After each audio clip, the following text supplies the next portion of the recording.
Hi, I'm Tim. Welcome to Watchuwant, and thanks for logging on. Well, technically, I'm not Tim. It's the U.S. Labor Day weekend, so I'm Tim's recorded doppelganger, but I'll do my best to keep you guys on time. Now, here's the thing. With the Labor Day weekend in the U.S., and for you not in the U.S., this is one of our special stateside holidays like Festivus, but with the Labor Day weekend about to pass, I think it's a good time to round up the best of 2017 thus far. Now, this is a strange time of year. As we enter the 2017 home stretch post-Labor Day, we begin to see the last of the 2017 new model releases dovetail with pre-SIHH and even pre-Baselworld previews from the major manufacturers. So, mindful of the fact that everything I say today could be completely, I would say, obviated and negated by subsequent events. Nevertheless, I'm going to go out on a limb and pick some of my favorites. But before I do, if you like my old-style quick hits, 5 to 7 minutes, talking hand-style on-the-wrist reviews, I've got a channel where I do just that. Watchuwant Watch Reviews is my other channel with nothing but the old-style hardware. The hardware store opens 7/24. I've got at least 13 to 15 new videos going live on that channel this weekend. So please subscribe. And remember, the best place to see Watchuwant Watch Reviews is on our Govberg Watchbox app, a curated stream of news, reviews, and information that you can use. Govberg Watchbox also gives you our exclusive real-time pricing AI that pulls data from the entirety of the internet, plus tens of thousands of references from decades of experience with our proprietary Govberg Watchuwant database of past sales. Track the value of one watch, all of your watches simultaneously, or even the value of a watch that you've got your eye on that you don't yet own. News, reviews, information you can use, all in a single source with all your favorite news magazines and online blogs. Check out the Govberg Watchbox app on govbergwatches.com, header bar app for iOS and Android. Let's do a quick wrist shot now, guys. This is my hardest working watch for the Labor Day weekend. If you saw our previous feature that came out Friday, then you'll know that this, my hardest working watch, was part of the feature we did with the hardest working watch selection from Rolex and Breitling and Panerai. But this one from JLC is significant because it was my first. The Master Compressor Extreme World Alarm is also my toughest JLC. I bought it after I maxed my PRT run back in the Navy, so a hard-working watch from a hard-working time in my life. It's also an alarm, which is fun. You have an on-off function where you can toggle the alarm. It has a quick release for the strap, so a hard-working watch after a hard day at work can dress itself down, clean up, and put on some alligator leather for dinner. And of course, with a bimetallic titanium and stainless steel case, it also has an impact chassis, 2000G resistant, such that JLC said you could mountain bike with this watch. I tested the theory, and guys, true fact. All right, let's jump into our favorites, the best of 2017 thus far, the Omega Big Blue. Okay, technically, it's the Omega Seamaster Planet Ocean 600-meter Co-Axial Master Chronometer GMT Big Blue. But hey, at least Big Blue is actually part of the name, and that gives you some cue as to the sense of fun Omega designers must have had in mind when they created this thing.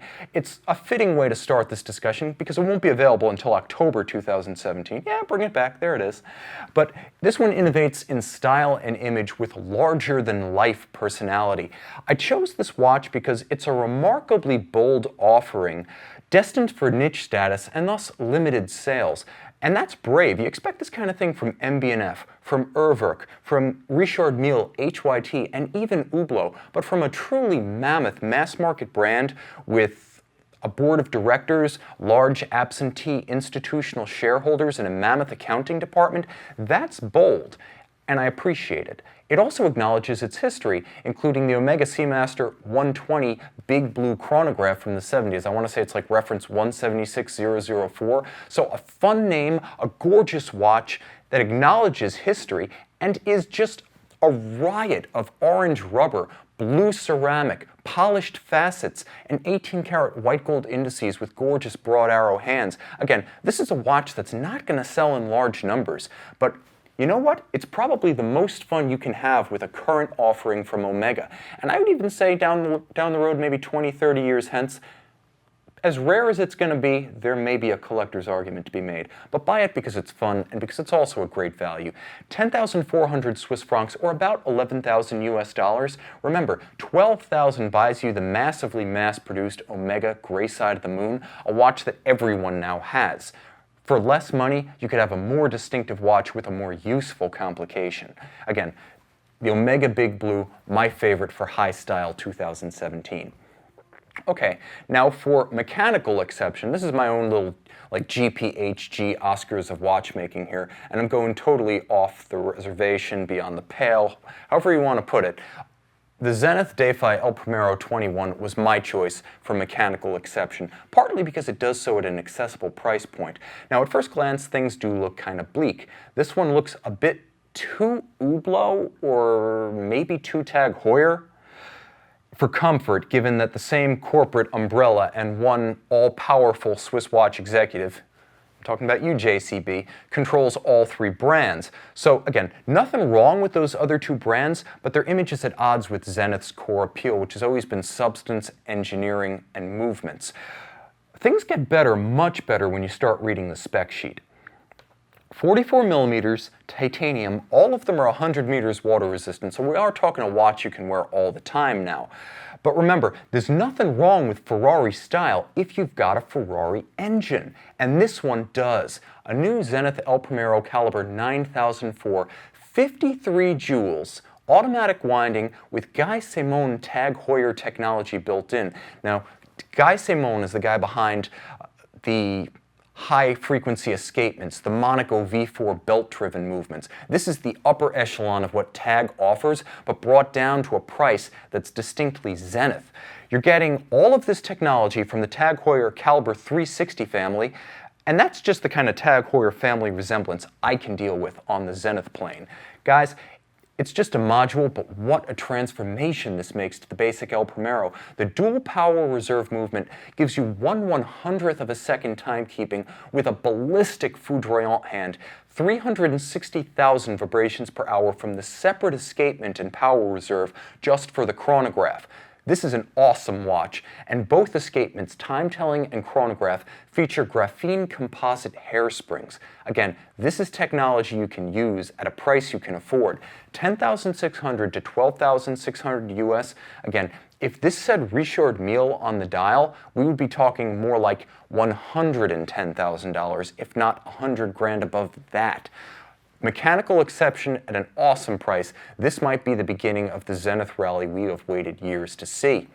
Okay, up next, the HYT H0. And yes, get your mind out of the gutter, it is pronounced H0. This is the one I picked for ergonomic innovation, and it takes center stage here. HYT's original H1 through H4 were between 48 and 51 millimeters, which means that the already limited potential client base for these expensive and idiosyncratic watches was further winnowed via ergonomic attrition. And that's a lot to bear because the watches are really cool. Okay, so the immense 48.8 millimeter H1 might have been HYT's most wearable watch. That is until the lug-less case design of the H0. Now you've got something anyone can wear. Essentially, it's a sapphire hockey puck in 3 dimensions with an all-encompassing crystal. The only actual part of the watch that touches your wrist is the metal caseback of this timepiece, completely lugless like a refugee from the late 1970s.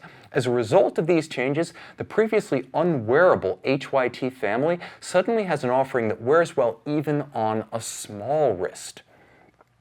Still uses the awesome caliber 101 with its hybrid hydro-mechanical system for telling time. Adi Soon of Revolution magazine, which remains the only watch magazine still worth buying, had a great feature where he actually wrote up the H0, talked about the whole concept of lug-to-lug measurement in wrist fit, and, for good measure, gave me a shout out. So I'm kind of just plugging myself here. But hey, it's my show. I can. 39,000 US is a lot of money, but not only is this now the most wearable HYT, but at 39 grand, it's also the most affordable. That's an entry-level watch I can totally dig. Okay, guys, Bulgari Octo Finissimo Automatic. And what is this the best of? Honestly, this is the Innovation in Value Award. Zenith takes mechanical exception, HYT takes ergonomics, and of course Omega was just out there with their design, but Bulgari is offering innovative value in a watch that deserves your money. Even if you were considering other haute de gamme brands, I think Bulgari just moved into pole position in the wearable ultra-thin category. Okay, there are plenty of sub $3,000 premium watches begging for your change. I'm not going to say value is a function of price here, but rather a function of how much you get. It's the wafer-like construction of this Bulgari, at only 5.15 millimeters thick. Real-world usable with a rugged full balance bridge architecture, automatic winding, and 3 ATM water resistance. A lot of ultra-thin watches have 2 ATM or no water resistance. This is a watch designed to be worn every day. The media-blasted titanium case and media-blasted titanium dial are rich, lovable, and the gorgeous case facets of this watch are a direct descendant of the brand's Gerald Genta design origins. That is pedigree that I can get behind. It's everything a luxury dress watch should be, but it still packs enough of a sporting demeanor that you could wear it with anything except a bathing suit. And hey, even that style wears well as long as you don't accidentally take the plunge with this watch. Bulgari's stunning BVL 138 micro-rotor movement is made entirely in-house in La Santier. What used to be the Gerald Genta Daniel Roth manufacture has seamlessly transitioned into the era of Italian nomenclature. You're getting that Gerald Genta design and Gerald Genta watchmaking, but you're getting it from a brand that's abundantly capitalized and will be around and able to service the watch forever. 60-hour power reserve, the movement is only 2.24 millimeters thick and real-world wearable and durable. For my money, incredible. And from my perspective, Bulgari offers the single best value proposition in the $12,800 on a strap to $13,900 on a bracelet range. Again, for my own cash, the spectacular integrated bracelet, all in titanium, with no second thoughts would be my choice, and I'm usually a strap guy for comfort and aesthetics. Not here. I've worn the watch. It is like silk on your wrist. This is a hand-built high horology watch for Omega Grayside or Rolex Daytona money, and these are handmade watches. Those alternatives are machine-made and mass-produced. Guys, what you're getting here is stunning. Bulgari, if it's not on your radar, it needs to be, and not as a blip. I mean, it needs to fill the whole screen. Honorable mention in terms of innovation and value has to go to the $10,700 Parmigiani Fleurier Tonda 1950 in steel. Another micro-rotor with an exceptional pedigree and a manufacturer provenance. This is a watch that deserves your attention because now in steel, you're getting something previously available only in precious metals, with all of the finish, all of the finery, and superb ergonomics from a brand that is an integrated manufacturer in a way that almost nothing short of Rolex and Seiko can claim to be. Definitely deserves an honorable mention alongside our other highlight, which is the $5,700 US Jaeger-LeCoultre Master Control Sector Dial. This watch was probably the talk of SIHH this year, easily the strongest offering from a company that also released Grand Complications. This thing has a transcendent appeal. At twice that price, they would have found buyers. At $5,700 for a JLC manufacturer movement with a display back case and a stunning blue and silver sector dial, you're getting a heck of a lot of watch for your money. You're just getting more from Bulgari, and this Bulgari, in this case, pole position for innovation and value.